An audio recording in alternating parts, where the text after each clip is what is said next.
પણ સૌથી મહત્વની વાત જે થોડા દિવસથી અમે થાનગઢમાં ફરીએ છીએ તો અમને જે જાણવા મળ્યું, લોકો પાસેથી માહિતી મળી કે ભાઈ અહીંયા તો ડરનો માહોલ બહુ છે. આવું સાંભળ્યું છે તમે? ડરનો માહોલ બહુ છે. અમે થાનગઢના લોકોને કહેવા આવ્યા છીએ કે ડરના ડોક્ટર અમે છીએ, જડમૂળથી ખતમ કરી દેવાની જવાબદારી અમારી. થાનગઢની અંદર ઉદ્યોગપતિઓને કહીએ છીએ કે લુખાગીરી નામથી બંધ કરી દેવાની જવાબદારી લેવા માટે આવ્યા છીએ. અહીંયા 30 વર્ષથી ભાજપના નેતાઓએ જે ભ્રષ્ટાચાર કર્યો છે એને ઉજાગર કરવા આવ્યા છીએ. એની સાથે મહત્વની વાત કરું, એક પણ માયનો લાલ પેદા થયો હોય તો આમ આદમી પાર્ટીના કાર્યકર્તાની હોળી કરીને બતાવે. અહીંયા જેટલા પણ નેતા નેતુડિયું છે આ તમામને વિનંતી કરીએ છીએ, અમે કોંગ્રેસ વાળા નથી, માપમાં રહેજો. અહીંયા કોઈ ધમકીઓ આપવા નથી આવ્યા, પણ એક વાત કાયદાકીય ભાષામાં રહીને કરીશ કે થાનગઢની અંદર ખંડણીખોરીઓ હોય, લુખ્ખાઓ હોય, એના ત્રાસથી થાનગઢમાંથી સારા લોકો, વેપારીઓ ગામ છોડીને જતા રહેશે. મારી વાત સાચી કે ખોટી?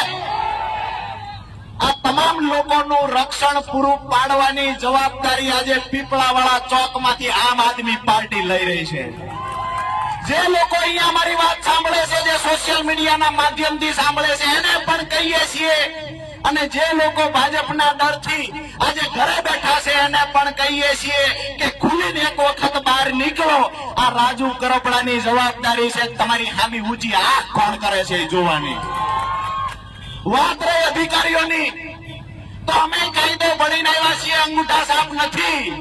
અધિકારીઓને નમ્ર વિનંતી કરીએ છીએ કે ચૂંટણીની અંદર એક પણ આમ આદમી પાર્ટીનો ઉમેદવાર એની મીટિંગ, એના કાર્યક્રમોને ડિસ્ટર્બ કરવાની કોશિશ ન કરતા, નહીતર તમારી હાથ પેઢી યાદ રાખશે તમે કોની હોળી કરી હતી. બાકીની વાતો જે છે કે અહીંયા જે લોકો મોટી મોટી માઇનિંગની ખાણો ચલાવે છે, જે લોકોએ ભ્રષ્ટાચાર કરીને આ જ રોડ ઉપર આગળ બંગલા કર્યા છે. મારી વાત સાચી કે ખોટી? આ જ રોડ ઉપર આગળ જાવ એટલે બંગલાઓ દેખાય છે આપણને. તો આ તમામ ભ્રષ્ટાચારીઓને કહીએ છીએ તમારો કાળ બનીને આમ આદમી પાર્ટી થાનગઢમાં આવી છે. તમામને વિનંતી કરીશું કે 30 વર્ષથી જે ભ્રષ્ટાચારનો ભવડો થાનગઢમાં લીધો છે એની અંદરથી છુટકારો મેળવવા માટે થાનગઢના ઓવરબ્રિજની વાત કરીએ તો અહીંના સ્થાનિક નેતાઓએ પોતાનો આર્થિક લાભ ખાટવા થાનગઢને 8 વર્ષ સુધી પરેશાન કરવાનું ગુનાહિત કૃત્ય કર્યું છે.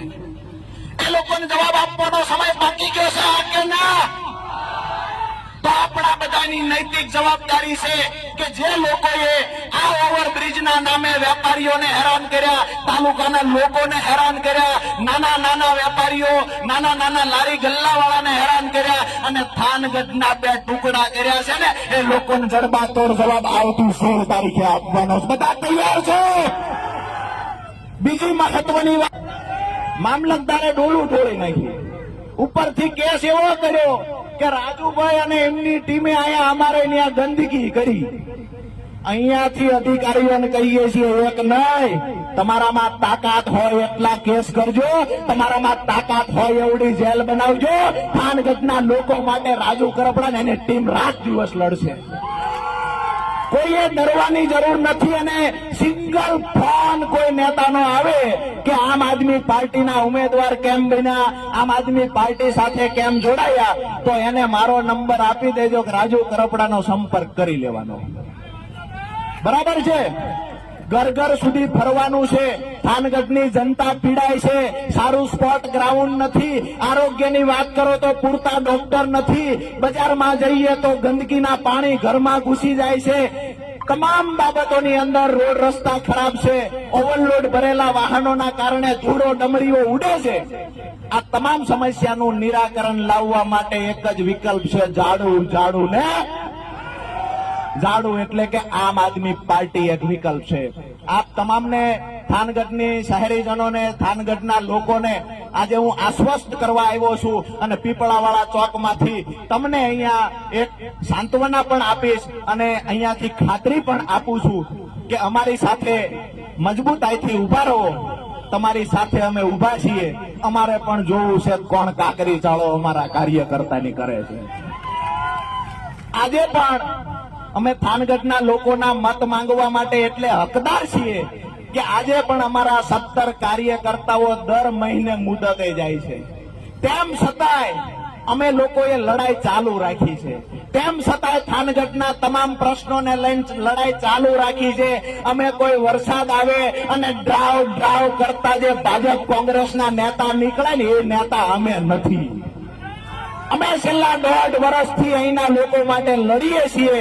અને મારી છેલ્લી વાત એક પૂરી કરતા પહેલા કહું કે ગામડાની અંદર અહીંયા જયારે દબાવની રાજનીતિ ચાલે છે, ડરનો માહોલ છે, ત્યારે ખાસ કરીને તમને કહીશ કે ગામડાઓની અંદર આપણા ખેતરોનું રેઢું ચરી ગયો હોય અને ખૂટડો રૂષ્ટપુષ્ટ થયો હોય, એક ખાધેલો પીધેલો ખૂટડો ગાંડો થાય, હડકાયો થાય, તો આપણે ગામ મૂકી દેવાય કે ખૂટડાને ડબ્બામાં પૂરી દેવાય? આ તમામ ખૂટડાઓને ડબ્બામાં પૂરવાની તારીખ 16 છે, ધ્યાન રાખજો. બરાબર છે? તમામ ખૂટડાઓને પૂરવાનું ગાંડા થયા, હડકાયા થયા. 16 તારીખે તમે મારા ભેગા ઉભા રહ્યો, હું ખાતરી આપું છું બધાને ડબ્બામાં પૂરી દેવાના છે. આજે આપણે સંકલ્પ કરીશું કે મજબૂતાઈથી થાનગઢની અંદર આમ આદમી પાર્ટી નગરપાલિકા બનાવવા જઈ રહી છે.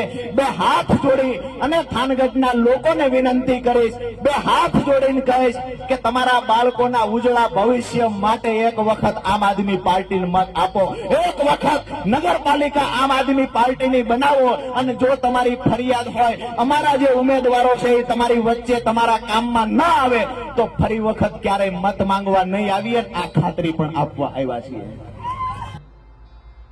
રાજુ ગરપાડાએ આ સાથે સાથે ભાજપ કોંગ્રેસને તો બાંધમાં લીધા છે, પરંતુ એ તમામ અધિકારીઓને પણ સંભળાવી દીધું છે. અને ખાસ કરીને જે ભ્રષ્ટાચાર રેતી ખનનનો થઈ રહ્યો છે તેમને લઈને પણ તેમણે મોટા આક્ષેપો કર્યા છે. જે રીતે તમે રાજુ ગરપાડાને સાંભળ્યા, અને હવે જેને રણકાર શરૂ થઈ ગયો છે, બ્યુગલ છે